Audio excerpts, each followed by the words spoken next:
Chilling tales for dark nights.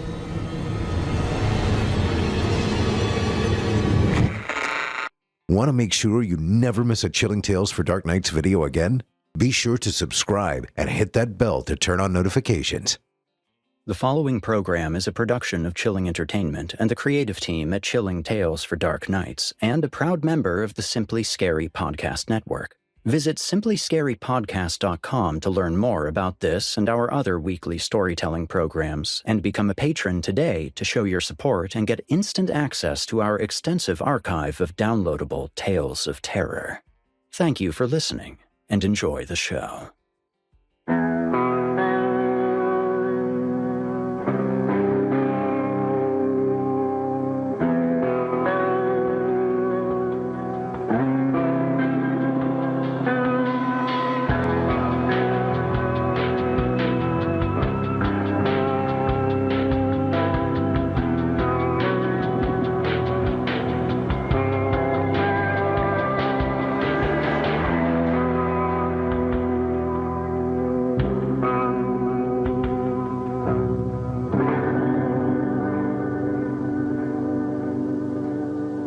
Disclaimer. Horror Hill is a horror anthology podcast bringing you scary stories from all corners of the internet and beyond. As such, certain stories include content that some listeners might find offensive. Specifically, tonight's episode includes themes of suicidal ideation. Listener discretion is advised.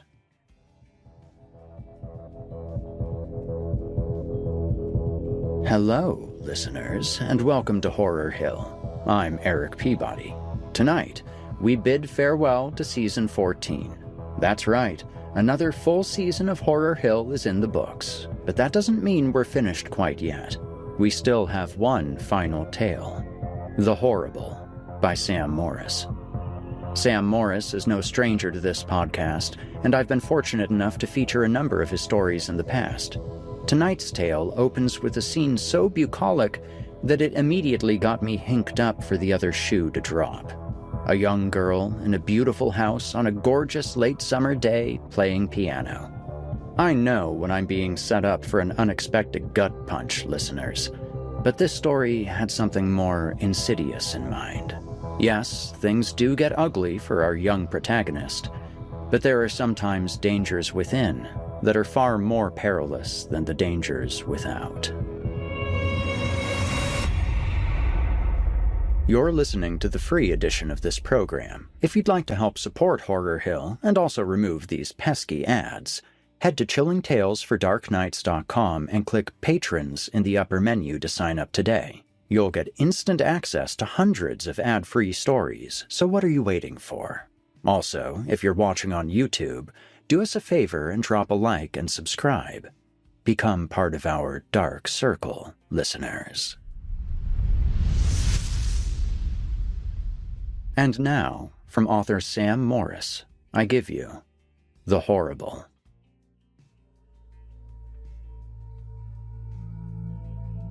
Prologue. No one knows where it comes from. Madeline Rappaport sat at an ivory-white bench playing a matching Kei-Kawaii baby grand piano. This afternoon was unique, as she found an hour or two with her family's entire mansion all to herself. She could play piano, and she could play it as loud as she wished. On this day, she finished a brand new original piece. In her mere 13 years on planet Earth, she had amassed a treasure chest of talent that would have taken decades for even the most gifted players or composers to discover. Her first time playing this piece in its entirety, Madeline was just as much the audience as she was the performer. A glorious melody was placed around the core of the music like a lifelong jeweler would perfectly press diamonds onto a timeless ring. Madeline smiled. She presented a range of dynamic volume and texture throughout the piece, as if capturing all of the light and shadow on an alpine evening. Arpeggios intricately waved up and down 88 keys, her hands overlapping one another with an equal force of nature as dolphins dancing and leaping through and above water. Soon, within Madeline's mind, the binary black and white piano keys dissolved into a swirling, iridescent wind that lifted any sorrow or worry from the world. Her brown eyes softened and unfocused from the handwritten sheet music, turning up toward a nearby window. Her brain would have noticed a sunny front yard, affixed with poplar and pine trees, and a few scattered, chattering squirrels. Her eyesight was all but turned off, though. The visions within her brain were beautifully lost in music, and even a placid scene outside would prove ugly against the product of her imagination. "Keep going," a voice within her, which sounded like her, softly encouraged. Madeline kept on, obeying the friendly order. She closed her eyes and lifted her head, breathing deeply through her nose, filling her body with air and music. "This is the greatest thing you've ever written," the kind little voice whispered within her yet again. "Almost there. Let's finish this perfectly." Madeline nodded to herself as her hands kept moving over the keyboard. She was reaching the end of the piece. The music swelled into a glorious climax, pulling several melodies together into a perfectly balanced fugue. She was no longer playing piano. She was flying. She was flying, and her airplane was the entire concept of a piano, the entire possibility of what wood and wire could be. Finally, she hit the last written chord, taking her hands away from the keys, but keeping her right foot on the damper pedal until the golden tones fully dissipated. "Good. Perfect." The encouraging voice congratulated her. Madeline smiled and ran her fingers through her long brown hair. She returned to earth, proud of what she had accomplished. Then, another voice entered her psyche. It was a different voice, one that didn't sound like her. It sounded lower and rougher. It immediately didn't sound like a friend at all. "Again, Madeline," it barked. Madeline sat up, wondering where this was coming from. A cloud passed somewhere over the mansion, and the front yard was stained with shadow. "Play it again, Madeline." Madeline felt a bit uneasy, but then slowly started flipping the pages of her sheet music back to the start of the piece. She supposed that practice did indeed make perfect, even if she had already deemed her performance as the best she could do. Hey, she had the house to herself, and her brother and the babysitter wouldn't be home for a while longer, so why not play some more? She smiled and placed her fingers back at their starting positions. "Play it again, and if you fail, even once, or play a single wrong note, then your parents will die," the new, gravelly, angry voice in her head announced. Madeline's eyes widened. She felt an electric current sweep over her scalp and neck. "That's right, Madeline. By now, they're probably in the air. Lots of planes are crashing these days. Theirs could easily be next. It's all up to you and how you play right now." The voice dripped with evil, as if it were holding a gun to everything Madeline loved. She began to breathe quickly and shallowly. Her hands trembled over the keys. Suddenly, all logic escaped out of the chimney of her mind. She thought she knew what she had to do. She nodded and began to play. The performance started perfectly yet again, but at about the halfway mark, Madeline began to picture her parents. She pictured them buckled into their airplane seats, her mother sleeping and her father reading a magazine. Then she saw her father turn to face out the cabin window at a terrible engine fire. Bird strike. She saw him wake up her mother, who sat up and screamed at the disaster. Madeline could see the plane dive down, spiraling toward the ground at a speed that should have killed her parents from merely the G-force alone.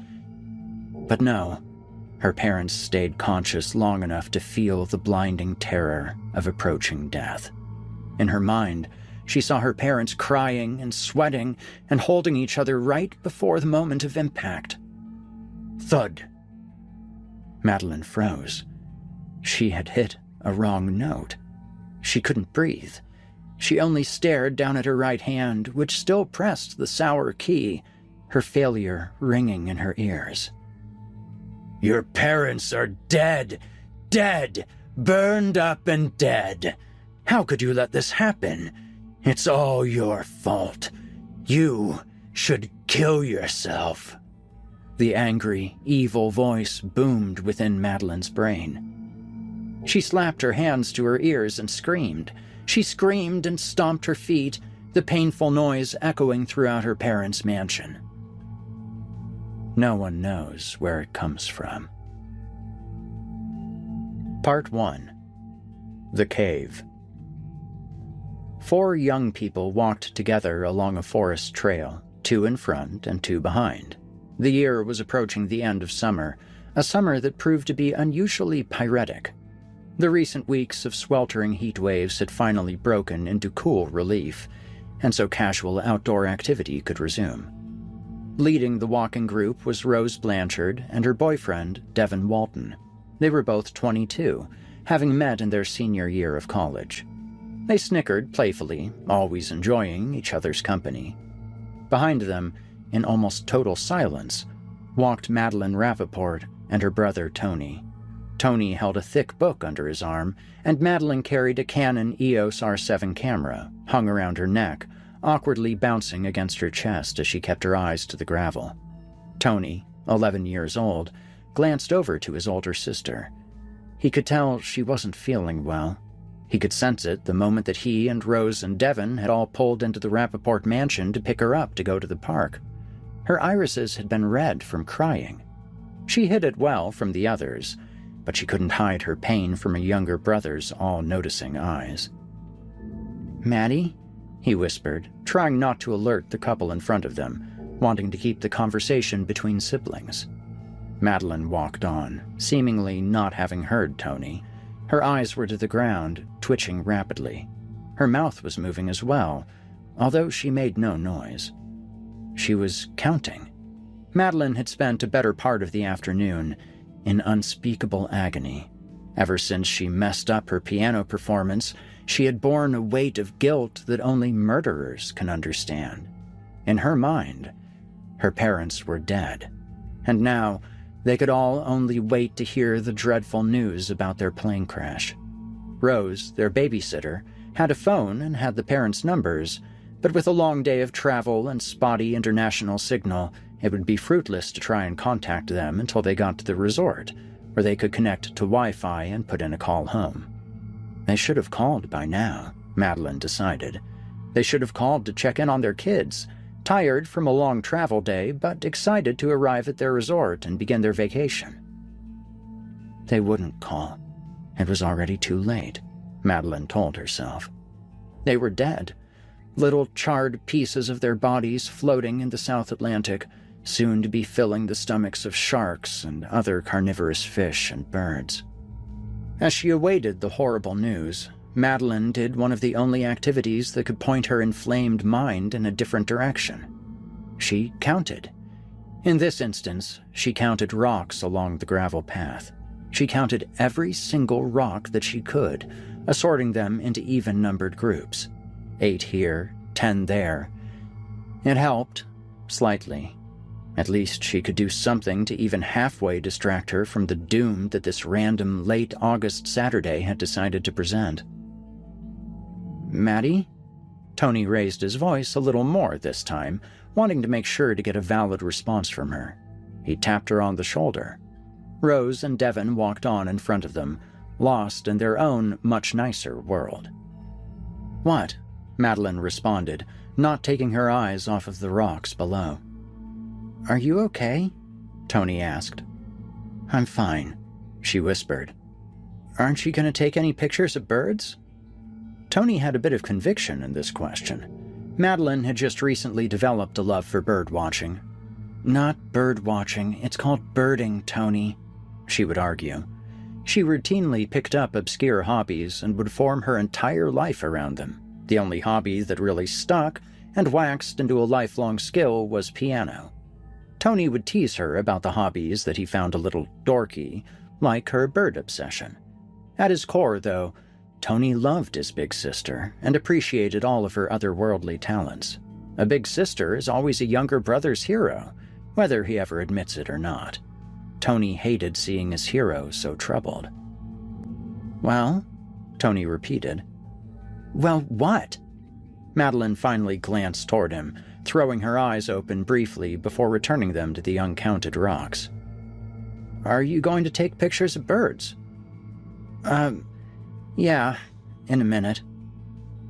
"What are you doing? What's wrong with you?" "Nothing, Tony. I'm okay. Whatever, Maddie." Tony gave up the fight and pointed his attention back ahead, the big book under his arm. "Boy, they are quiet," Devon whispered to his girlfriend as they walked on. Rose flashed her eyes back behind them. The two siblings were indeed not talking. She never wanted to be too hands-on of a babysitter. She wanted to value their privacy and their individuality. She had known the Rappaport family most of her life and had babysat Madeline and Tony for 5 years at this point. She respected them, she liked them a lot, and she knew when and when not to intervene with their wide range of moods. "Oh, they're fine, probably just missing their parents," Rose whispered back to Devon. She gave him a tiny wink and then grabbed his hand. She thought she loved him and was preparing to let it be known to him. He was only a couple inches taller than her and a bit overweight, but he had a full head of thick hair and a very handsome face. That more than justified her infatuations. Rose herself was secretly considered by her friends to be well out of Devon's league. She had auburn hair, fair, if not extensively pale skin, and dark green eyes. Her green eyes, however, had beheld Devon and had found Devon to be beautiful. That sort of crush is heavy for a young woman and extremely hard to lift. "I gotcha. Should we talk to them, though?" Devon asked, trying not to alert the children that they were being talked about. No, it's fine, really," Rose replied, before a sudden buzzing made her jolt. Within Rose's purse came the all-too-familiar vibrating of a phone call. Rose paused her walk to take out her phone and answer it. Devon stopped as well. Behind them, Tony and Madeline also noticed. Madeline froze, both outside and in. This was it. This was the acute, violent attack she had been waiting hours for. She was so scared that she couldn't even count rocks anymore. She grabbed her left forearm with her right hand and squeezed hard enough to where she could mask her trembling. Rose raised the phone to her ear. "Hello? Oh, hey guys. All right, that's great. Oh, wow, I'm jealous. No, we're good. We're here at Hidden Lake on a hike. They're good. They're walking with me and Devon. He's good. Yep, they're good too. We just all miss you. Yes, we sure will. Yes, I do have the Capital One card. Thank you again. Okay, great. We miss you. Okay, awesome. I'll talk to you again soon. Bye-bye." Rose turned to the children with a smile. "That was your parents. They're all safe at the resort. They said they'd call again later and check up on you." Rose turned back to a smiling Devon, and then ahead to the trail yet again, restarting the hike. "Okay, cool," Tony answered with a nod and began walking again as well. Madeline's mouth was slightly open, and she couldn't even blink. She felt a wave of relief that could have cooled over a volcanic eruption. "They're okay?" she asked up to Rose. Rose paused and turned back. "Yes, sweetie, they're fine," she said with a beautifully clean smile. "Did you bring that big camera just as a fashion statement?" Madeline looked down to her chest. She grabbed the camera with both hands. Her brain felt so soothed. The balm of good news can heal a horde of problems. She felt like she had just been given a new life. She didn't care to count rocks anymore. She felt so good. "Oh yeah, you're right." Madeline lifted the camera to her eyes and pointed them up to the trees. Tony smiled over to his big sister, happy to see her smile. "Atta girl," Rose hollered as she grabbed Devon's hand again. He gave her cheek a kiss. Madeline breathed easy as she looked into the camera and up into the canopy above. She felt a cool breeze around her, one she would have noticed a lot sooner had she not been buried in her mind. Through the lens, she saw thousands of leaves. The rare, refreshing breeze shook the leaves and even loosed a few of the browner ones. In fact, even the healthy ones showed a slight hue of yellow and orange. Yes, The entire forest whispered with the rumors of autumn. "Where are you?" Maddie whispered to herself. "Oh, they're here. I've been hearing them this whole time," Tony said, adjusting the book under his arm, which had begun to grow heavy. Tony was scrawny and by no means a strong boy. He looked down at it as if to question why on earth he had brought it on a hike in the first place. Madeline focused through the zoomed-in scope of the forest ether, scanning for any movement. She multitasked, able to walk the trail and look above through her camera at the same time. This worked for a few yards. Suddenly, her mechanically advanced eyesight caught a swift blur of deep ocean blue fly by way up there. She let out a short gasp, just as her right foot caught a root and she almost fell all the way down to the gravel. "Crap!" she exclaimed, regaining her balance and composure. "You okay, clumsy?" Tony chuckled. Rose and Devon also noticed and turned around. "You're gonna hurt yourself if you try to walk and look through that thing at the same time, sweetie," Rose kindly remarked. "Yeah, we can stop for a rest if you all want," Devon added, his brow showing a heavy layer of sweat. "No, it's fine. Let's just keep going. I'm fine," Madeline sharply decided. Rose and Devon gave each other a wide-eyed look of half surprise and half humor. Tony shook his head and smiled. Madeline looked back up to the same tree she had just seen the burst of color at. Nothing was there now. She cursed herself within. "You failure." A low, gritty voice that Madeline hoped to never hear again scratched at her from inside her mind. She instantly felt the hairs all over her body react. Her lungs were paralyzed. "You can't even find birds. You're an absolute failure. You should kill yourself tonight when you get home." The voice barked at her like a rabid Doberman. Madeline nervously shook her head and blinked heavily. The camera shook within her frightened hands. "Maddie, look!" Tony said, and pointed over to the side of the trail where she was. Madeline shot her eyes over to a low branch. There, sitting wonderfully and beautifully, was a small bluish bird. It called to them. Its noise was a fun, sporadic little swizzle. It was a noise that Madeline had never heard before in person. To her, it sounded like somebody writing in cursive very quickly over a plastic notebook cover. "Indigo bunting!" she shouted. Everyone else stopped and looked over to where she was excitedly studying.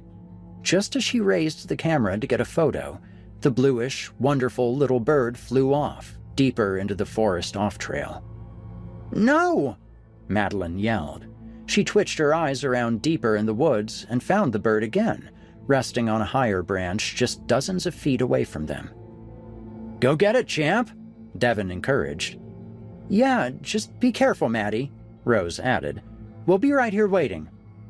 Madeline shook her head quickly up and down at them, her eyes wide and desperate. She took off into the woods. "What are we supposed to do until she gets back?" Tony asked, with less of an annoyance and more of a genuine curiosity. "You, my friend, are going to tell me what that gigantic book under your arm is." Devon smiled and pointed a fleshy finger. "Oh yeah, this is for summer reading. I don't know, I haven't started it yet." Tony shrugged. "Isn't school like starting the week after next?" Rose added with raised eyebrow. "Yeah, I'll finish it by then," he said, unconvincingly. "What is it?" Devon asked, reaching out a hand. Tony gave him the mighty book. "Oh, no way they're still making you all read this. Is this for Mr. Gardner's history class?" Devon asked with a laugh. "Yep," Tony responded. "Wait, what is it?" Rose asked for the book from Devon. "Ew, what? Unusual war crimes? That's disgusting." "Oh, babe, this book is gnarly," Devon snarled with a playful evil. "Is it really?" Tony perked up. "Oh yeah, dude. You gotta start with the chapter about the long-eared bear. It is insane." Devon took the book back from Rose and started flipping through it until he came to a spot near the end. "Yep, that's it. You gotta start there. That thing still haunts me to this day, dude." "Devon, your nose?" Rose remarked, pointing at Devon's face. A small red flow poured out of his left nostril. "Oh, crap. Oops," he said, half embarrassed. He would often get nosebleeds, nothing to be concerned with, according to the doctor, but an inconvenience nevertheless. Rose reached in her purse and took out a napkin and blotted it under Devon's nose and around his mouth. Tony just watched, having been used to the occasional bleeding from Devon. "I'll read that chapter tonight, Devon." "Oh, dude, you won't believe it," Devon responded as Rose finished drying his blood. Devon's eyes fell to the ground, something shiny having caught his attention. "Ooh, what's this?" he said with the glee of a child in a toy store. He squatted down and picked up a beautiful, naturally sculpted black stone. "Nice one, dude." Tony knew that Devon was always on the lookout for cool rocks. "You can put it in my purse, babe," Rose suggested. "Thanks." Devon turned the stone in his hand a moment longer, and then gave it to Rose, who tucked it into her white leather bag. Tony looked back into the forest toward where Madeline had gone. "She's fine, Tony. Let's just give her some space. I can tell she's a little off today, and she probably needs a little alone time," Rose said with a nod. Madeline Rappaport stood at the mouth of a cave. She had tracked the indigo bunting hundreds of yards through the forest, ducking under branches and collecting several cuts from thorns and stinging nettle. The elusive bird kept evading her focused lens, sensing that it was being stalked by a potential predator. The cicadas of the late summer screamed in the trees around Madeline, but were all but mute against the incessant roaring of her inflamed thoughts. That low, serrated voice had kept telling her she was a failure, and told her that she should kill herself tonight when they got home. It told her that she had strange, violent sexual impulses toward Devon and towards Rose, and it also told her that she needed to murder her brother Tony. If she could only capture this indigo bunting on camera, then maybe the voice would cease those torments. She had followed the bird past the property line of the state park and across a railroad track, where she carefully climbed up the pale gravel and over the iron and wood, avoiding sharp debris. She ignored a sign at the tree line that read, "Private, stay out," and kept on trudging. Now, she was here, staring into a natural cavity in one of the countless bluffs in the area. Minutes before, she had seen the indigo bunting fly directly into the darkness. A moment later, she had heard what sounded like the bird in utter distress, a brief, desperate alarm, before nothing more. Something about this cave intoxicated Madeline. To the sides of the mouth were the various vandalizations of graffiti, ranging from rude quips to unintelligible gang symbols. Above the mouth, however, there was something unusual. Deep, ancient markings within the limestone decorated the area above the opening of earth. Madeline didn't recognize the language, but noticed that it must have been really old, as it looked a lot like the names and dates on the oldest gravestones in the cemetery, the ones from the 1700s. It read, "Muk Akana Sijek Kori Jin Ker." Upon scanning her eyes over these ancient words, the voice within her mind changed. It became almost sweet and wholly solemn. "Mercy, mercy, mercy." It was almost as if it was praying. Madeline's eyes glazed over. "Love, mercy, miracle." She lowered the camera in her hand until it was held up by the nylon strap around her neck. She didn't blink, only staring deeper and deeper into the impossibly dark cave. A cool wind rustled prematurely fallen leaves. "Miracle, miracle, Savior."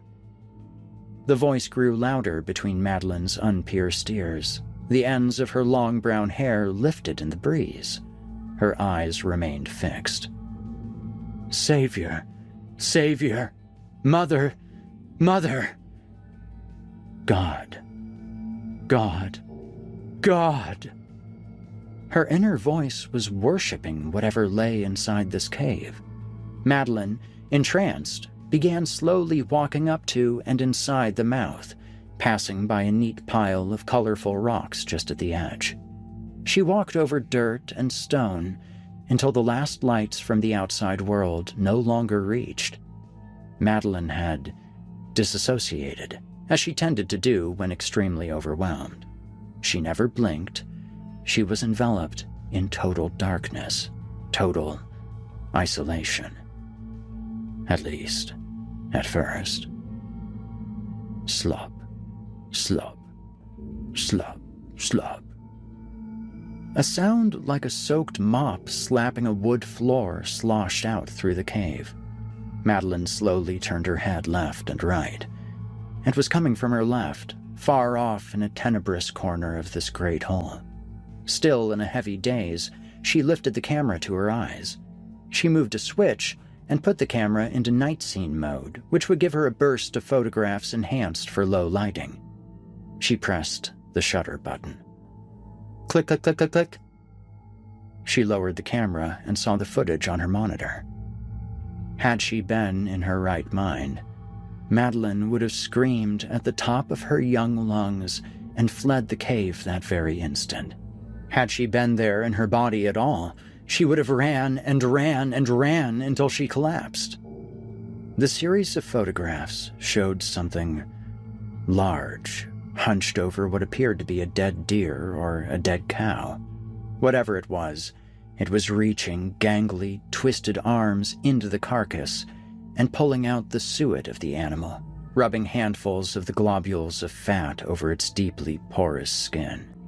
The final photograph showed the big creature turning and looking directly into the camera with vertical, yellow eyes thrown open in surprise. Madeline didn't react at all. She simply lowered the camera back down and looked over in the dark corner. There, within the black, shone two yellow, vertical eyes, just like she had photographed. They started low, but then raised up as high as she believed the ceiling to the cave would go. Stomp, stomp, stomp, stomp. The walls of the cave vibrated with each heavy footfall. Soon, those yellow eyes were right over Madeline, who looked up without fear. Madeline. A new voice came to Madeline's ears. A sweet voice, a woman's voice. The voice of a woman that didn't sound much older than Rose. Madeline smiled up to the pair of yellow almond eyes. Pupils as black as the cave around them pointed straight down at her. She began to feel herself being lifted up off of her feet, up to where she could stare into the yellow eyes without moving her neck. Madeline, what do you wish? The sweet, feminine voice cooed out to her. It sounded curious and kind. Madeline instantly found her answer. I wish you would take the horrible darkness from my mind. She responded with pure absolution. The yellow eyes shrank slightly. Are you sure? Yes, Madeline sounded terribly certain. As you wish. Now, sleep. Madeline was lowered back to the cold dirt of the cave. She stared up at the yellow eyes, which remained fixed on her. But then the large creature turned away, stomping back to the far corner of the dark cavern. Madeline felt her own eyes becoming impossibly heavy, and she sat down on the stone floor before giving up and entirely collapsing into sleep. Maddie, there you are! The voice of Tony Rappaport echoed into the waking ears of Madeline. She opened her eyes. She was sitting outside of the cave, several feet from the mouth. She looked over and saw Tony, Rose, and Devon quickly approaching. She smiled. Her mind was strangely quiet. Hey, guys, she said with a wave. Tony and Rose got to her first after a brief gallop. Rose looked winded. She breathed heavily. You ran off, Maddie. It took us a while to find you. Yeah, bozo, what took you so long? Tony teased with a legitimate twinge of concern. Did you get the bunting? Devon shouted as he jogged up, his breath pained with cardio. He put his hands on his knees, his eyes squinted. I got it all. How did you find me? Madeline asked, overjoyed to see some of her favorite people in the world. She loved them. Well, as I've told you before, your parents have trackers on all your devices, so it was pretty easy, luckily, Rose answered, flashing a look to her and Tony. Oh yeah, that's right, Madeline happily squeaked. Are you okay, Maddie? Tony asked her, one of his brows raising with brotherly suspicion. Oh, I'm great, she responded, her mind suddenly filled with light and peace. What should we do for dinner? Great question, said Devon, who had finally caught his unathletic breath. He glanced over to the pile of colorful rocks just to the right of Madeline. Ooh, he shrieked. Eyes wide, he reached down and picked one up, black, with a hypnotic swirl of emerald green. He walked over and showed it to Rose, who nodded. Devon slipped the stone into Rose's purse. Let's get out of here, kiddos, Rose said, and walked over to put an arm around Madeline. Together, the four young people made their way out of the park into the car. Madeline smiled up at the forest canopy the entire time, lost in her own happy world. No one knows where it comes from. Part 2. The Shadow. The day melted into a pleasant evening over the Rappaport mansion. An almost full moon glowed above. The sturgeon moon was next, Devon pointed out as they made their way through the tall front gate. A fog rested over the moistened grounds, its pale color accentuated on this unusually bright night. The four young people went to their respective quarters, cleaned up, got dressed, and all congregated for dinner in the mansion's kitchen and dining area, which could have easily passed as an upscale hotel lobby.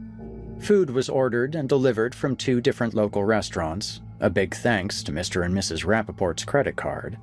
And so Rose, Devon, Tony, and Madeline all shared a lovely meal together. Madeline was especially bubbly, laughing at Devon's jokes and finishing her entire takeout bowl of spicy pad thai. Tony was in high spirits as well, especially enjoying seeing his sister so calm and funny. His own meatball sub didn't stand a chance. Rose always made it a point to try and give each child equal attention, so she asked Tony all about his summer hockey league and about what he looked forward to in the new school year. She then turned to Madeline, who sat with a sunny smile. So, Madeline, I hear you're already getting letters from Juilliard. Rose lifted her perfectly groomed eyebrows and placed a napkin over her vegetarian ramen. Oh, yeah, I guess that's right, Madeline answered with a nod. Tony looked at her with a bit of surprise at her response. Rose noticed the casual tone in which Madeline talked about her dream school. Well, would you like to play something for us that you've composed recently? We always love it when you serenade us, Rose said, gently coaxing the girl and nudging Devon, who was diving into his second meatball sub. Devon chewed quickly, swallowed, and gave a, "Hear, hear." Madeline paused and looked down at the large mahogany table. Strangely, playing piano was the last thing in the world she wanted to do. No thanks, that's okay. I think I just want to go to bed, she answered with a smile and began to pick up her dishes. Devon and Tony shared a look. Maddie, come on, Tony asked. That's okay, maybe tomorrow. Madeline walked over to the sink, placed in her silverware, and threw away her takeout bowl. Good night, everyone. Today was so lovely, thank you. She sweetly regaled before leaving the dining area off toward her and her brother's wing of the mansion. The 3 remaining all looked at each other with puzzled expressions. That's not very like her, Devon whispered, wiping marinara sauce off of his mouth. Huh. Oh well. Tony, feel free to run off too, I guess, if you're tired of hanging out with the old people. Rose flashed a sarcastic smile at Tony, who remained off-put by Madeline's behavior. Okay, I have some reading to do. Tony went and did his dishes quickly. Good night, guys. He waved as he passed by the table and off into the dark hallways toward his room. Rose and Devon waved back. Interesting couple of kids, Devon said. Is it about time for a trip to the cellar? Oh, yes. I'll grab one. You always grab the most expensive bottle they got. Rose rolled her eyes and squeezed Devon's left arm. I mean, babe, they're loaded, like they care. Rose walked through the kitchen and over to a door that led down to the wine cellar. She creaked it open and started down the stairs, but then paused. All of the walls of the stairwell were made of lacquered pinewood paneling, covered in dark brown spots of sap stain. 3 of these large dots caught Rose's attention. In her mind, they formed a face. In her eyes, she saw a howling, tortured face that silently screamed at her with a proportionally cavernous mouth. Her eyes unfocused, and she went into a daze. She just stared at the wood spots from the top of the stairs for almost a full 2 minutes. She just couldn't shake the mental image of that howling, hungry face. She thought she began to see it move. She knows we have it! A booming voice erupted behind her, breaking her from her hypnosis. She jumped, miraculously grabbing the rail and not tumbling down the stairs. What? She yelled and turned around to face a bewildered Devon. You just want me to grab it? That's all I said, he replied sheepishly. Oh, yeah, sure. I'm just gonna go lay down for a minute. She went up and past a confused Devon, who shrugged and made his way down the stairs into the dark wine cellar. He sort of knew his way around the room, which was the size of most liquor stores. He didn't bother turning on the light, trusting that whatever bottle he chose would be some of the best wine he had ever drank. He reached down and felt a tube of dusty glass. Slop. Devon froze. He thought he had heard something in the dark cellar, somewhere further down the rows of bottles and barrels. His breath stopped so he could listen better. After a few seconds of silence, he resumed his task, shaking off the momentary scare, although hurrying himself back up the stairs to the main floor of the mansion. Meanwhile, in the east wing of the house where the children stayed, rooms far apart but connected by a long hallway, Tony found himself buried in a large book titled Unusual War Crimes. He laid in bed, a small flashlight tucked under his chin as he turned pages. He was reading the chapter that Devon had recommended and was learning all about the long-eared bear. A frightful affair. Tony could only stretch wide eyes at the horrible story that opened before him. Apparently, toward the end of World War II, the Russians had experimented with prisoners of war, although evidence went purposefully underdocumented.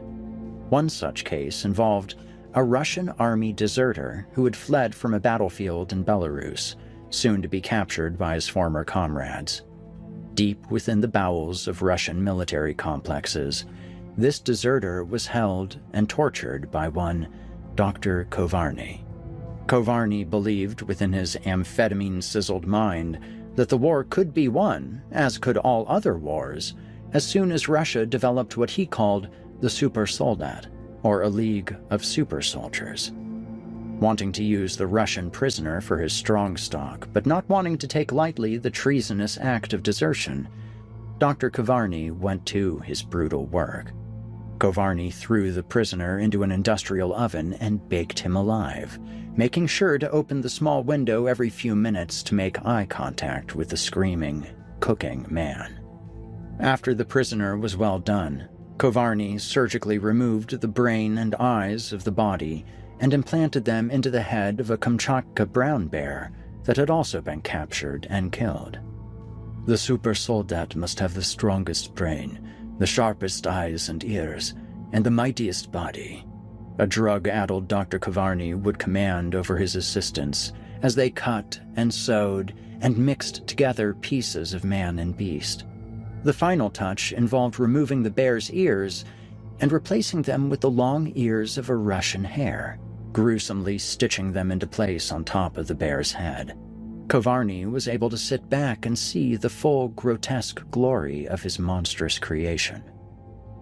Reports within Unusual War Crimes gave a mixed account of what actually happened with the long-eared bear. Some say that, of course, The brain and eyes of the baked prisoner never took with the physiognomy of the brown bear. The bear never regained life, even with electric shock. Other, more obscure findings of the experiment told a different story. They recalled Dr. Kovarny toiling over the great body of the long-eared bear, shocking and shocking it until finally it woke up. They say it sat up, its half-boiled man's eyes training right on Kovarny. They say its hare's ears stood erect as the beast sat up, shook its head, and immediately attacked the treacherous Russian doctor. They say it roared and swiped giant claws all over the doctor's face and chest, all the while getting sprayed by machine gun fire from nearby soldiers, taking the bullets like a T-34 tank. Reports say the bear picked up a howling Dr. Kovarny and walked over to the same industrial oven that had killed the POW and threw in the doctor, slamming the door shut and cranking the heat up until the knob broke. The doctor's screams were reported to wail out through the door of the oven, and the long-eared bear opened its great arms, taking in hundreds more bullets, until finally it collapsed. Reports say that upon approaching the great monster, a human-like moan escaped from its jaws, and right before the final bullet to the skull, one word was softly muttered. "Ma, ma." Tony slammed his book shut, his skin tingling with fright and disturbance. What was wrong with Devon for recommending such a horrid story? In fact, what was wrong with his school for assigning a book so heinous? Tony threw the book on his bedroom floor and looked up and out the window, just in time to see a great shadow pass by the Rappaport mansion. It didn't resemble the shadow of a bird in the moonlight. It was a thick, slow shadow. Tony turned his unease out of the book and toward his real-life moment. What was that? He looked at the clock. 12:13.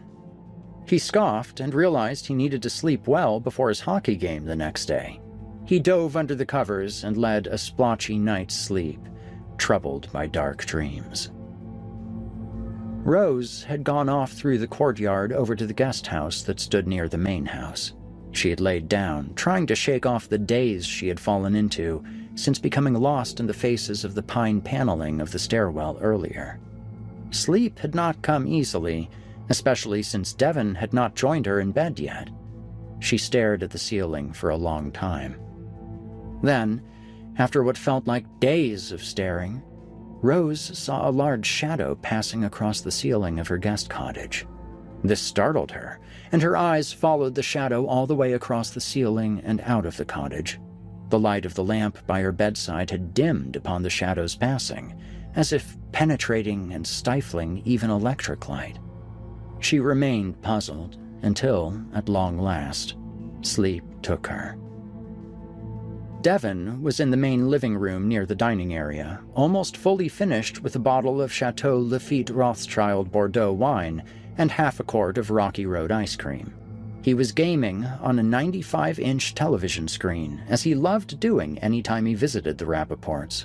At one point, a shadow passed right over the screen and took his focus off of his game, making him throw his hands up and half-drunkenly slur out curses.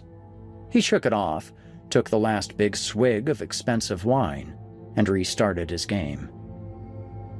Madeline had gone right to bed, her mind light and unbothered. She sweetly and comfortably snugged into the covers after clicking off her bedside lamp. She slept deeply and instantly, in a way that she didn't remember ever having slept before. She had no dreams, and therefore no nightmares. The dark shadow that passed through Madeline's room and directly into her closet went completely unnoticed. Part 3. The Attack. The following day, a Sunday, started unremarkably. Devon had gotten up early, delightedly not hungover.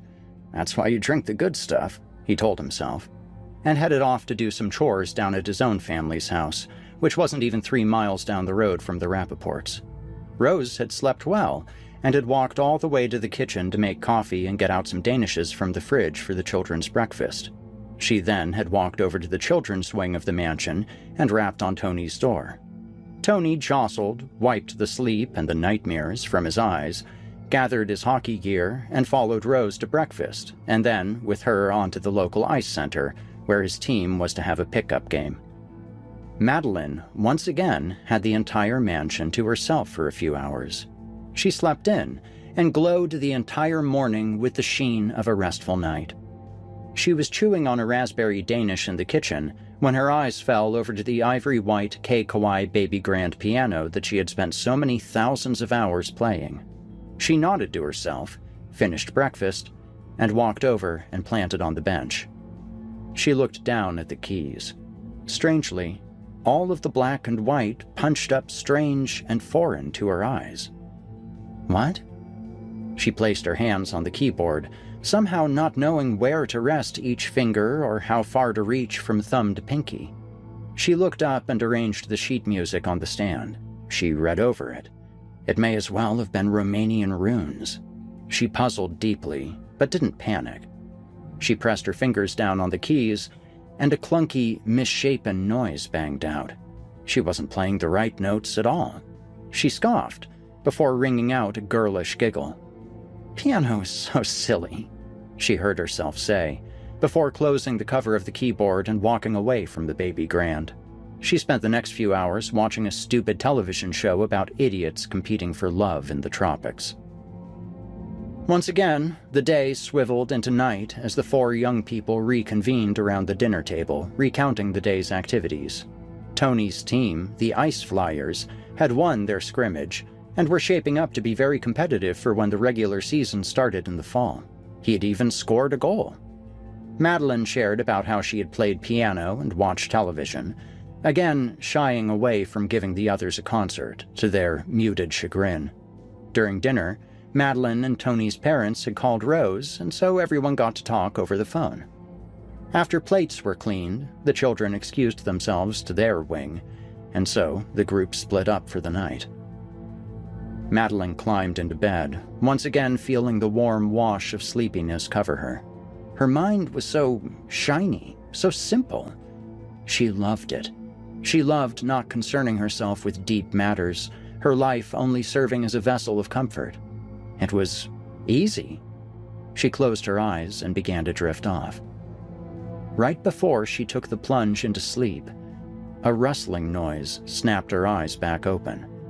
All was dark in her room, but she heard something knocking around in her closet. She sat up and pushed her head forward to try and get a better look in the blackness. As she did, the double doors of her closet slowly creaked open to reveal a wide column of deep shadow. Madeline rubbed her eyes, somehow not frightened, only curious. On the doors to the left and right, Madeline could make out two gigantic, claw-like hands holding everything open. Then, in the very middle of the column of darkness within the closet, two tall, vertical, almond-like eyes opened yellow and seething, right below the ceiling. "Madeline," it called softly, the same woman-like tone wafting out to the bed. Madeline's eyes didn't blink. She simply waited. "Madeline!" The voice within the closet changed from soft to roaring, holding an ancient and devastating rage. The boom of this shouted word shook the entire room. Way down the hall, even Tony was half awakened, turning in his own bed. Madeline felt a pang of fear, like she thought she had forgotten. "Thief!" The grating, low voice growled in the dark of the closet. The yellow eyes shrank into molten daggers. "What do you mean, thief?" Madeline innocently inquired, having subconsciously raised her comforter to her chin. The yellow eyes in the closet eased and opened back up to their original size. The eyes studied Madeline up and down, pausing for consideration, as if reading her mind. "It's in this house. I know." The voice returned to a lower feminine timbre. "I will find it, and I will take back much more than was stolen." Madeline turned her face in confusion, keeping the covers under her face. "But first," the voice said with a teasing tone. The yellow eyes lowered again and trained 2 midnight pupils on Madeline like an executioner handing out his judgment. One of the claw-like hands released the closet door and stretched slowly across the room and over the bed to Madeline's face, although the rest of the creature's body remained in the darkness of the closet. Madeline followed the claw with her eyes as it approached her face and stopped just short of her nose. The claw gave a wet, gritty snap, like a lighter trying to ignite in a rainstorm. The claw then dropped on top of the covers over Madeline's chest, and the entire arm retreated back to the closet, like a rapidly retracting fire hose. One of the yellow eyes winked at Madeline, then both doors of the closet were pulled shut with a ferocious bang, pulling off the left side from its hinges. Madeline shivered under her covers, once again alone in the dark. Then, something within her changed. No, not changed. Reverted. The hibernating snakes in her brain thawed and began to slither and hiss once more. She began to tremble. "You're doomed. It's time to end your life, Madeline." A familiar, yet horrible thought projected across her psyche. Madeline's eyes twitched. "You'll never get rid of me unless you kill yourself." Tony snapped out of sleep. Yes, that boom was real. He was not dreaming. He scanned over his dark room, the only source of any low light being his window, which brought in reflected rays from a now full moon. He slowly crawled out of bed and walked over to his door. He gently creaked it open, easing one eye over to the crack and peering down the long, dark hallway that separated his and Madeline's rooms. Nothing down there except pungent shadow. His breath shallow, he then decided to walk over and check out the window. He approached it and got up on his toes to see out. His eyes flew open, and he was instantly wide awake, a surge of adrenaline entering his body like a needle to the heart. There was something on the front lawn, in the moonlight, down on all fours, and then raising up on 2 legs. It looked big. At full height, it had to be at least 10 feet. The shadows of 2 tall ears topped its wide head. Pale, glowing eyes decorated its otherwise dark face. Only one thought crossed Tony's young mind. "No!" he whispered, screamed. He shut the thin curtains and ran back to his bed and flew under the covers. He shivered there for a couple of minutes, wondering if he was still dreaming. Having lost the ability to fall asleep, he decided, at long last, to walk back over and look out the window again, hopefully proving his late-night eyes to be unreliable narrators. He lowered the blankets from his head. In the window, behind the curtain, a large, round shadow pressed in, with 2 glowing eyes piercing the dark and fixed right on Tony. Whatever that thing was, it had somehow climbed up the wall and was now looking into his bedroom. Tony screamed and ran over to his closet, slamming the door shut. He got down on his knees and listened. He thought he could hear clacking and woofing and chuffing from outside his window. Then, all went silent. Tony remained in the dark of his closet, breathing rapidly and not blinking for what seemed like hours. Then, he heard his bedroom door being roughly opened. He gasped and threw himself to the back wall of the closet. Ouch! He felt himself hit his hockey gear that he had packed away earlier. The stick. He grabbed the stick and placed it against the closet door under the back of a knob to help keep it closed. He held both hands against it and pressed tight. Heavy footsteps boomed across his bedroom, and then he heard a sharp swipe on his closet door. He heard baying and growling. Another swipe. Tony's mind scrambled. He looked around the dark of the closet, trying to remember if there was anything in here that he could use to defend himself. His skates. the blade of his hockey skates. He kept one arm on the stick against the back of the door and reached the other hand back and grabbed one of his sharp-bladed skates. He put his whole hand into it, ignoring the smell of the recent game, and wielded it like a dagger. His heart raced. He needed to summon some bravery. Madeline.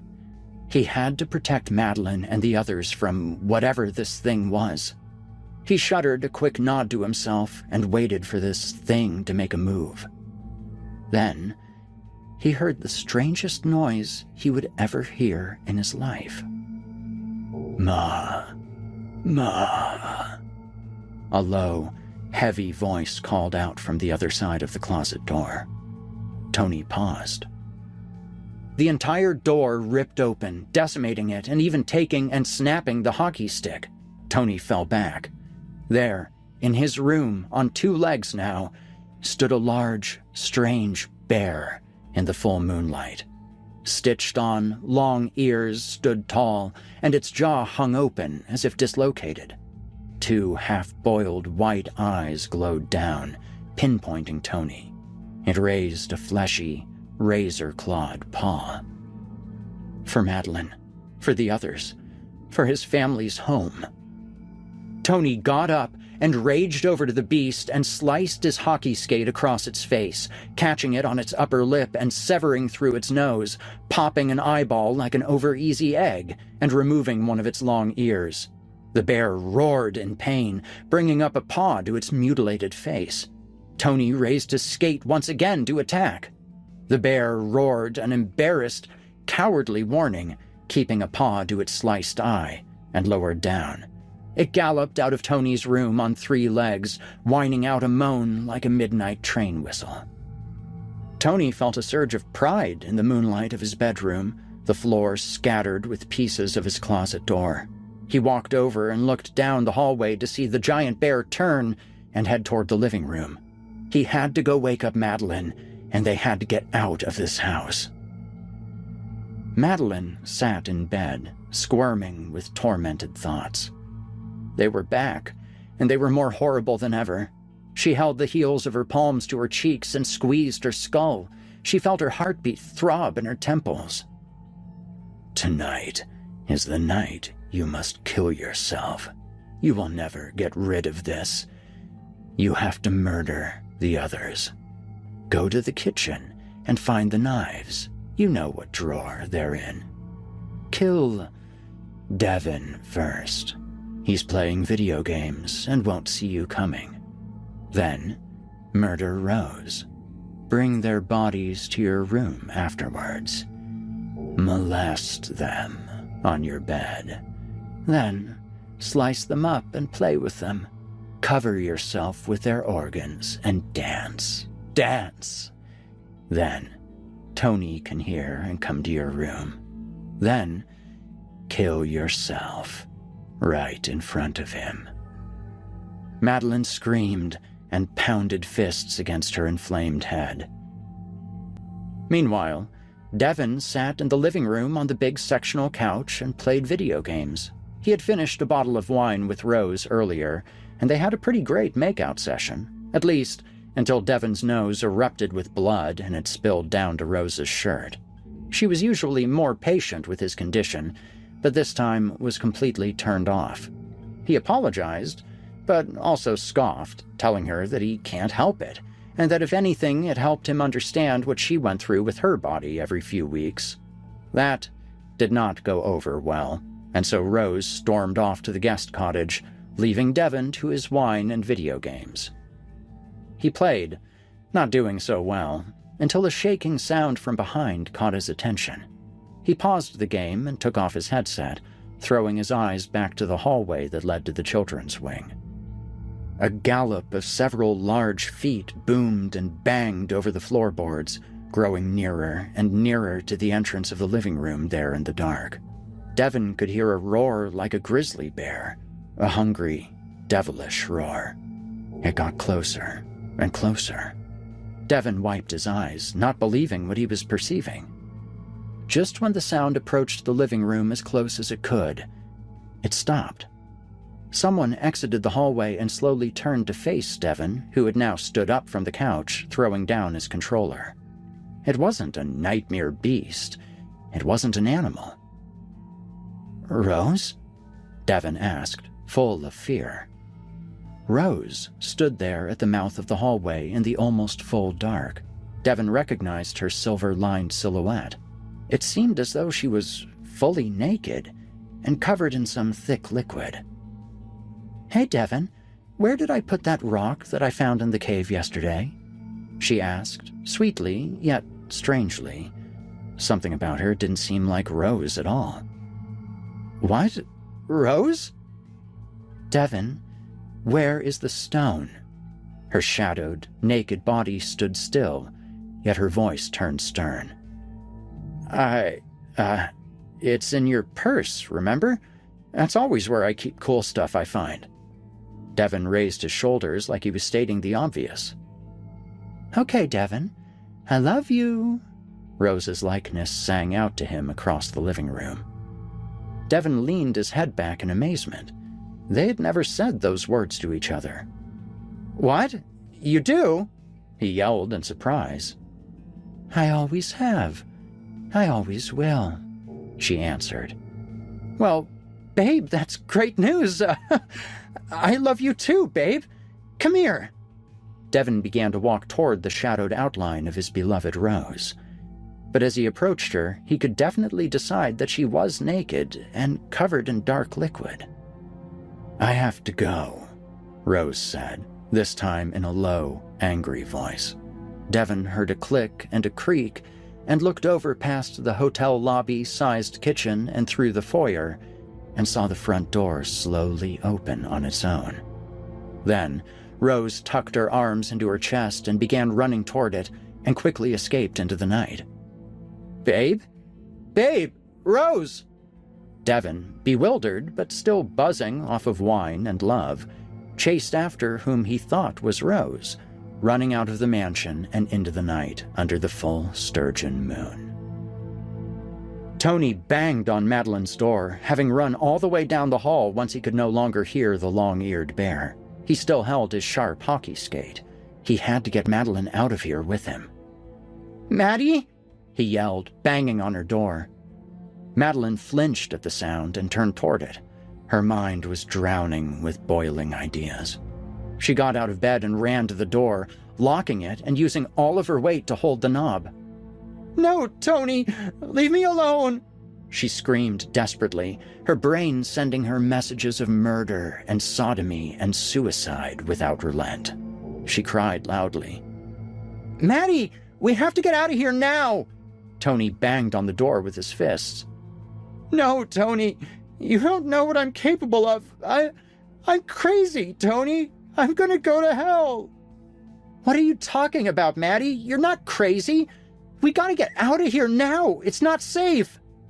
"You're not safe with me, Tony. I don't want to hurt you." Madeline half screamed, half sobbed, painful tears running down her face in the dark. "You could never hurt me, Maddie. We have to get out of here and then we can find you some help," Tony yelped, feeling his own tears welling up and then spilling down his cheeks. "Tony, if I snap and try to hurt you, you have to promise that you'll kill me before I kill you," Madeline screamed through the door. Tony couldn't believe what he was hearing. He took furiously quick breaths. "You have to promise me, Tony. Promise!" "Fine, Maddie. I have my hockey skate here with me. I just fought off a bear with it. And if you try to hurt me, then I'll have to kill you." He couldn't understand the words coming from his mouth. He tasted salt from his tears. Madeline also sobbed, and then unlocked and opened the door. Her terrible thoughts waned for a moment, enough for her to show some semblance of herself. "Tony!" She collapsed into her brother's arms. He dropped the skate and hugged his sister tighter than he ever had. They both cried together. "You're not crazy, Maddie. I know you. You're my hero. You just need some help, Maddie. Even heroes need help." She had never heard Tony call her his hero.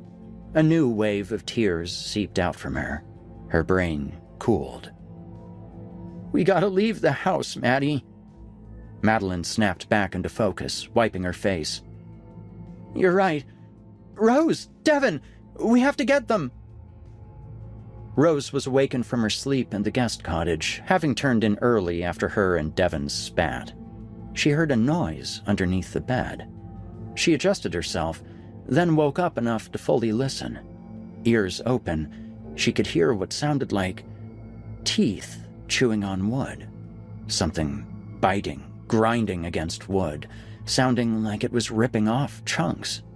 Rose's green eyes widened. She took breaths through her nose, her heartbeat quickening.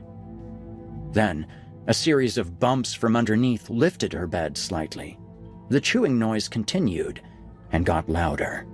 It started sounding wet, sloppy, frenzied. Rose quickly grabbed her phone and turned on the flashlight, leaning over and pointing down to the floor. For the rest of her life, she would wish she hadn't done so. The silver circle of flashlight showed her a great sprawl of greasy, black hair, crowning a wet, bubbling, pale, fleshy mass peeking out from under her bed. Whatever it was, it seemed to have a large, round mouth, and it seemed to be sucking on the opening of her white leather purse. Two yellow, vertical eyes glowed open from underneath the black, leaf and dirt-filled hair. Rose screamed, a scream that was quickly muffled as her attacker crawled out from under the bed and onto her face. Madeline and Tony ran from their wing of the house into the living room. "Devon! Rose!" Tony called out, keeping his ice skate raised. "Guys!" Madeline yelled. There was no answer, only darkness throughout the main body of the mansion. "The cottage!" Madeline said loudly, as the two of them met eyes and then began in a sprint out of the kitchen, through the courtyard under the full moon, and then over to the guest cottage. "Wait," Madeline whispered to Tony and held an arm out to stop him from barging in. "Something's not right." Madeline heard what sounded like somebody screaming through a soaked pillow. She creaked open the cottage door and turned the light on. The two children's eyes and mouths fell open in astute disgust and paralyzing terror. A large mass of tallow-covered flesh almost took up the entire bedroom of the cottage. It had arms on the bed and legs against the wall. Bulbous rolls of fat rippled throughout its body. Its head was wide and elliptical, and a long mess of black hair flowed down to the floor like a waterfall of ink. It had Rose pinned to her pillow, stretching a mouth around her face, looking like its lips could split at any moment. Two yellow eyes adorned its face right above the straining mouth. Long teeth pierced Rose's eyes and cheeks and chin. Tony looked and saw clusters of holes in the loose, greasy skin of its back and sides, with small, crustacean-like creatures burrowed in deep like barnacles, their little claws and antennae showing within the inflamed rims of the cavities. Rose's arms were held down to the bed by pinchers that grew out of where the monster's ears would be. She writhed in agony underneath her muffled scream, covered by the creature's stretched, putrid mouth. Tony also screamed.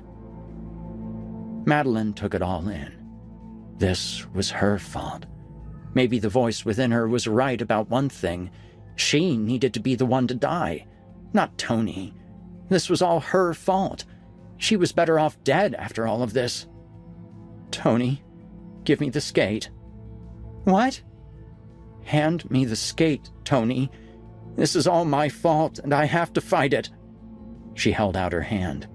Tony shuddered and handed her the skate, still wondering if he was in some horrible dream. Madeline nodded at her little brother. Maybe she could be his hero after all. She turned back toward the monster on top of Rose and the bed, and raised the skate and began to drop it blade first with as much force as she could. The vertical yellow eyes swiveled around the terrible face of the monster and trained right on Madeline. A large, crab-like claw that had been buried by its obese belly sprang forth and grabbed Madeline around the waist, not squeezing hard enough to kill her, but with more than enough force to stop her. Rose kept on screaming within the monster's mouth, the sound stifled, but growing ever insane with pain and horror. Madeline began chopping at the clawed arm with the skate, and the flesh began to break, showing a shell underneath. After a few good strikes, the claw fell off entirely. Tony, standing behind Madeline with hands to his screaming mouth, could only watch his hero in terror and wonder. "Get out!" Madeline screamed. The monster howled in pain, its lips and teeth still covering Rose's face. Rose stopped her screaming and went still, just as the creature bit deeply into her cheeks, eyes, and forehead, causing a wet crunch. The monster began to raise up off the bed, still biting down on Rose's face and dragging her with it. The huge body of the thing began to crawl and slither toward a nearby window, using its other clawed arm to break the glass. It began to seep out of the cottage bedroom until Rose's horizontally held body caught the walls around the window. 2 more claws came forth out of some disgusting recess of the creature's torso and snapped Rose's spine in half, folding her body up, slamming it like a hated book. The creature spilled out of the window with Rose's body and off into the night. Madeline dropped the skate. The severed claw on the floor twitched to life and crawled toward and out the window after the rest of its body. Tony grabbed her from behind, and they both sobbed and screamed. No one knows where it comes from. Epilogue. The body of Rose Blanchard was found on private property near Hidden Lake State Park after police were led there by the tip of Madeline Rappaport. Rose was found crumpled outside of a cave with traumatic facial avulsion, with evidence of unstable thoracolumbar fracture dislocation consistent with traumatic transection and adipose tissue avulsion. In other words, her face was eaten off and her spine was snapped in half. She also had cuts deep into her stomach and buttocks, where her fat was forcibly removed. She was also found with the DNA in blood of her boyfriend, Devin Walton. After authorities were notified by 2 horribly upset children at the Rappaport mansion, a patrol was sent to the premises, but was met beforehand by Devin Walton, who was running alongside the road in the dark. He was stopped and questioned, but kept repeating that he was looking for Rose. He seemed shaken. A second patrol car took him in and down to the station for further questioning, held until DNA evidence had him convicted as the murderer. The police had notified Mr. and Mrs. Rappaport of the crime almost as soon as the children had called. They chartered a private jet and were home well before morning. They pulled up to the house to blue lights whirring and their 2 children huddled under shock blankets, surrounded by officials. Tony and Madeline sprinted toward them, shedding their covers. "I need help! I need so much help!" Madeline buried her face on her mother's shoulder and wept. Tony also took into his father's arms, sobbing. In the weeks and months that followed that horrific night, Madeline and Tony Rappaport got the help they needed. Tony was able to go back to school much sooner than his sister. Madeline found a wonderful team of doctors and therapists that could help her manage her mental condition. Sitting on a couch in a cozy room, Madeline did what she did best. She learned. She learned that she was not crazy. She learned that what she had was actually common and manageable. She learned that everybody got these strange, intrusive thoughts from time to time. She learned that these thoughts don't come from her and should not even be considered or engaged with. She learned that she had to let these thoughts in and through her and not fight them. She learned that a happy life was still possible, even with all she had been through. The Rappaports fought all they could with the investigation and trial of Devin Walton, but the evidence was just too strong. He would die in prison. The entire family would visit him regularly and continue to try to find a way to prove him innocent. On a bright September day, over 1 year since the deadly night, Madeline found herself walking home from another successful session with her favorite doctor. The afternoon rays fell through the turning leaves and scattered, dappled into 1,000 sundrops on the sidewalk. Madeline smiled. She felt like that too, a golden light, just broken up into pieces. A dark bluish blur whirred past her periphery. She gasped and shot eyes up to a branch. An indigo bunting sat, turning its beautiful little head straight toward Madeline. She reached into her book bag and pulled up her camera, quickly training and focusing the lens before taking the photo. She smiled down at the footage before looking back up and thanking the bird as it flew away. When she got home, she was surprised by a pancake meal prepared by her parents. Tony joined in too, and together they all enjoyed a delicious breakfast at dinner. Madeline got emotionally joyful at one point, tears watering the rims of her eyes as she giggled down at the simple beauty of blueberry pancakes with her family. Later that evening, she sat down at the piano and started in on a new piece, one that Juilliard had asked her to compose for one of their youth programs. It was going perfectly, perhaps the greatest thing she had ever written, until about halfway through, when she messed up a note. "You'll never get rid of me, you failure! Not until you really snap and kill yourself!" A horrible voice barked at her within her brain. Madeline didn't pay it any mind. She just kept on playing right where she left off, smiling and getting lost in her own music. No one knows where it comes from. However, lots of people are able to live wonderful lives in spite of it. They're able to enjoy themselves and manage it. For Madeline, the horrible remains, as it most certainly always would, but it would never rain. Never again.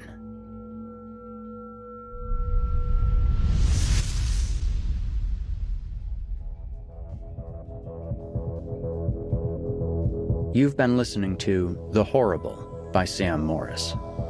Sam Morris is a lifelong writer, just not in the usual sense. He was born to a musical family and has played piano and sang his entire life.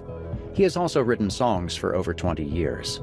Having been a long-time horror fan, he first started writing short stories in 2022 and instantly loved it as a creative outlet, especially since it was so different from his usual world of music.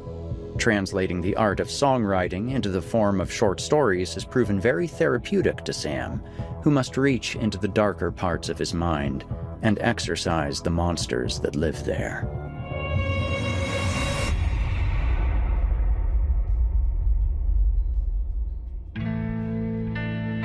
And that, my friends, wraps up tonight's episode as well as this season. Sure, we've had some thrills and chills, some stories new and old, but perhaps the true horror was the friends that we made along the way. Of course, I'm not letting you off the hook that easily, listeners. We're rolling right into Season 15 next week with a two-parter that I think you'll find quite creepy. In the meantime, thanks to Sam Morris for closing things out with me tonight, and thanks to all of you for joining me on the old Horror Hill. Until next time, friends, stay spooky. You've been listening to the Horror Hill Podcast, a production of Chilling Entertainment and the creative team at Chilling Tales for Dark Nights. Tonight's episode was hosted, narrated, scored, and finalized by yours truly, Eric Peabody. Additional music by Nikki McSorley. Got a terrifying tale of your own that you'd like performed? Email it to us at submissions@simplyscarypodcast.com to have your work considered for future production. Note that any writing utilizing artificial intelligence is ineligible.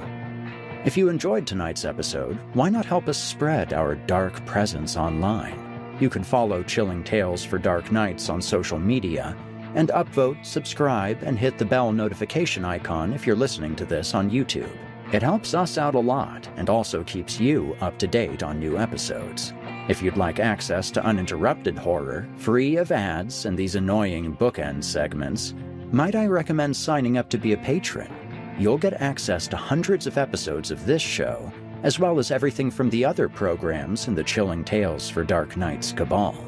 That means all of Scary Stories Told in the Dark, Drew Blood's Dark Tales, and more. It's a veritable smorgasbord of horrific delights. Head to chillingtalesfordarknights.com to get started.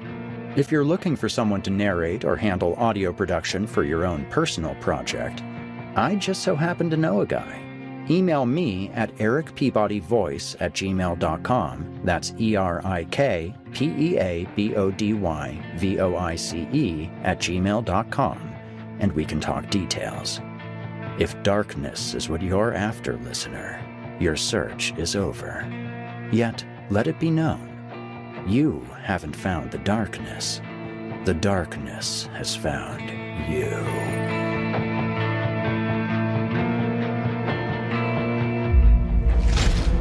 Chilling Tales for Dark Nights.